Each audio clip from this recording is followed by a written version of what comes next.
So my colleague Dina Bass's headline to the story about your study reads, "Clueless bosses fail to see workers are struggling, seeking exit." Why the disconnect?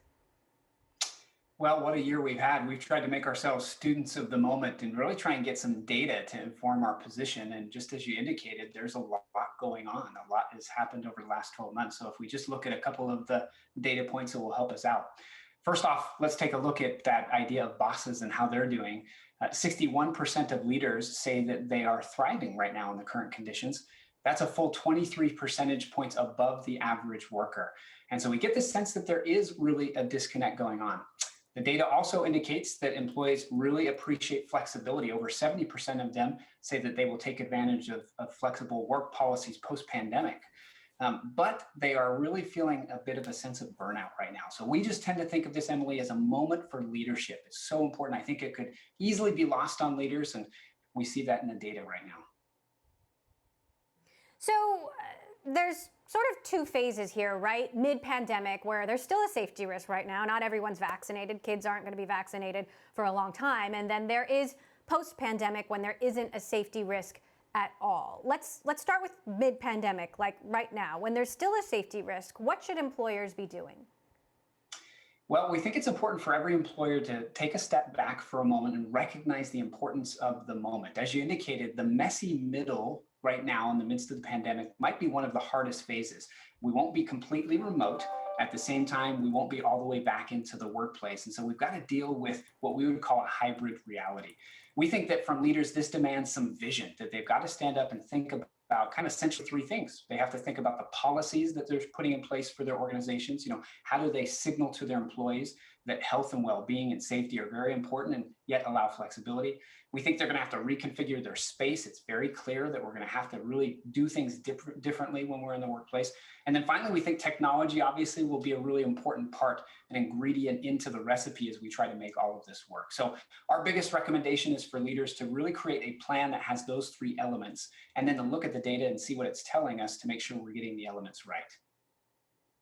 That term messy middle really hits the point home, but then I think about post-pandemic, which is also going to be messy because you have employers who said employees can work from home forever, employers who said we're all remote whether you like it or not, and employers who've said the future is hybrid, as well as employers who say we want people to come back to the office. How do employers and managers negotiate that tension with employees who've now seen the benefits or experienced the benefits of remote work, as well as the costs, and then want to choose? Well, I think the way to really think about it is if you are deliberate and have some vision, if you can see out into the future and chart a path for your organization, you can have the best of both worlds. You can have the flexibility that we've really appreciated in work from home. You can have all of the benefits that FaceTime gives you when people are together in person.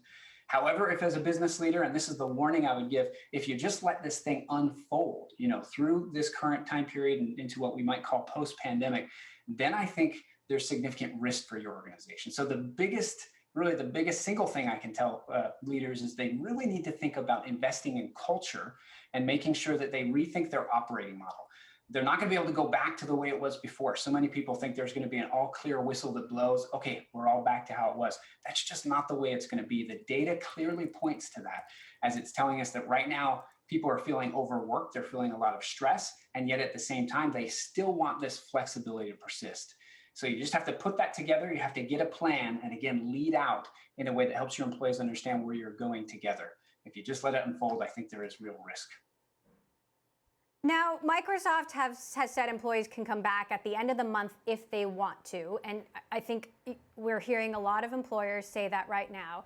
And employees broadly seem to feel that whatever they choose comes at a cost. If they don't show up in the office, but others are, will that impact their evaluation? How is Microsoft negotiating these tensions, as an example, having access to all of this data?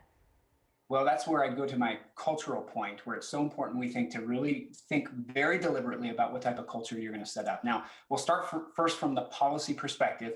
We've already declared a couple of months ago that you could work from home up to 50% of the time. With that, we're trying to signal that we think some in-person work is valuable because of the face time that you have. And then the flexibility can be extremely liberating as well. So we're trying to signal with policy kind of our position and our perspective on the issue. Then as we go back, one of the most important things from our perspective is really making sure that in the new culture, this new hybrid culture that we're creating, that we can help people to work together, whether they're in the same room or 5,000 miles apart, by using a combination of space and technology. Really what we're seeing here, I would say, Emily, is the digitization of time and space. That's what's happened over the last 12 months that I think business leaders really need to understand.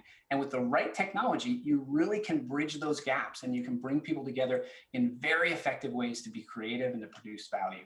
For Microsoft, we're doing exactly that. We are revamping what we're doing with our space on our own campus. We continue to invest in technology. Microsoft Teams, from our perspective, is one of the greatest platforms out there. And we're trying to use that to create this organizing layer, this digital organizing layer that binds you together no matter where you are, at home, in the office, anywhere in between.